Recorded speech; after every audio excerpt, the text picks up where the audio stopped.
A small banner rises from the mist of northwestern Anatolia, and no one in the great courts of Europe understands what it means. It is not yet an empire. It is not yet a terror. It is a frontier dream carried by horsemen, warriors, judges, merchants, and believers who look toward broken Byzantine lands and see a door opening. But behind that door waits a question that will haunt 3 continents for 6 centuries. How does a tiny principality become a world power, and what does it sacrifice to remain one? Around the year 1300, a leader named Osman gives his name to a dynasty that will outlive kingdoms, crush ancient walls, and turn border raids into a state. His followers move through a fractured landscape where old powers are exhausted and new loyalties can be forged in fire. The early Ottomans do not simply conquer by the sword. They absorb, negotiate, tax, marry, recruit, and promise order where disorder has become normal.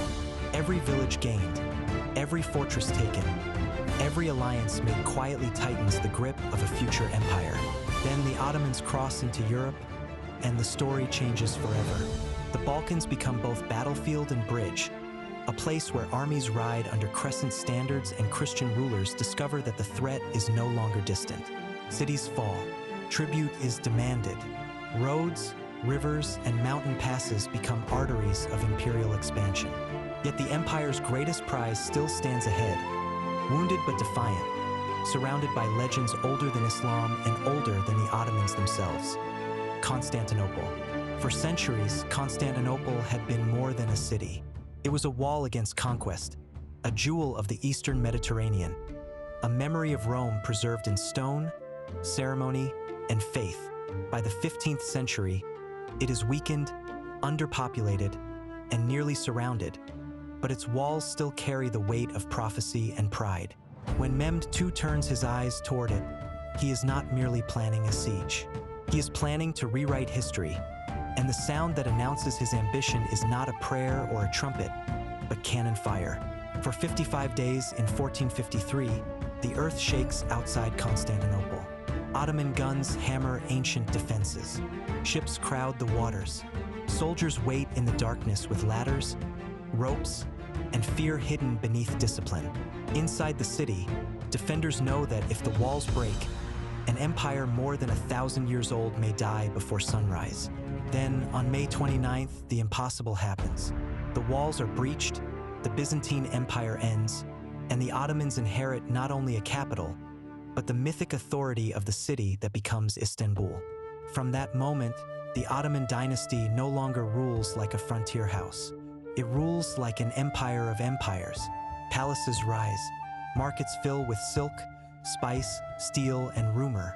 The Sultan becomes the center of a world where law, faith, bureaucracy, and fear all point toward the same throne. But the machinery beneath the splendor is colder than marble. To govern so many peoples, languages, and religions, the empire builds systems of loyalty that can elevate the lowborn to greatness and bind the powerful to obedience. One of those systems becomes both a weapon and a wound. Through the Devshirme, Christian boys from the Balkans are taken into Ottoman service, converted, trained, examined, and reshaped into servants of the state. Some rise to become Janissaries, governors, ministers, even grand viziers. To the palace, it is a masterpiece of loyalty, a way to create men whose future belongs to the Sultan alone. To many families, it is a blood tax, a betrayal written into childhood, memory, and grief. Yet this same empire produces astonishing order. In the classical age, Ottoman society is divided between the ruling class and the Raya, the protected subjects who farm, trade, craft, and pay taxes. What holds the system together is not equality, but hierarchy with purpose. The Sultan's servants defend, administer, and extract wealth. The subjects sustain the realm. Across mosques, churches, synagogues, workshops, harbors, and caravan roads, the empire becomes a living machine, vast enough to terrify its enemies and practical enough to endure. Under Selim I, the empire moves south and east with devastating speed. Syria and Egypt fall from Mamluk control. The holy cities enter the Ottoman sphere, and the Sultan's authority expands into the heartlands of Islam. Then comes Süleyman, remembered in Europe as Magnificent and in Ottoman memory as Lawgiver. In his age, armies push deep into Hungary, fleets challenge rivals across the Mediterranean, and Istanbul becomes a capital of domes, manuscripts, courts, gardens, and whispered decisions that can change the fate of nations. But glory is dangerous because it teaches empires to mistake momentum for immortality. Beyond the palace gates, victory requires money, discipline, and adaptation. Inside the court, factions sharpen themselves in silence. The Janissaries, once symbols of disciplined loyalty, grow into a political force that sultans must fear as well as command. Provinces drift toward local power. Trade routes shift. European rivals learn, industrialize, drill, finance, and return with armies and fleets that no longer tremble as they once did. The warning becomes thunder at Vienna. Ottoman armies had reached toward the Habsburg capital before, but the failed siege of 1683 marks a turning point that Europe will remember with triumph and the Ottomans with unease. The dream of unstoppable advance is broken.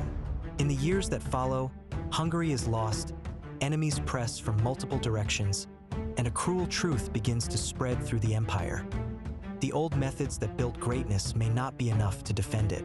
The 18th and 19th centuries become an age of reform, resistance, and humiliation.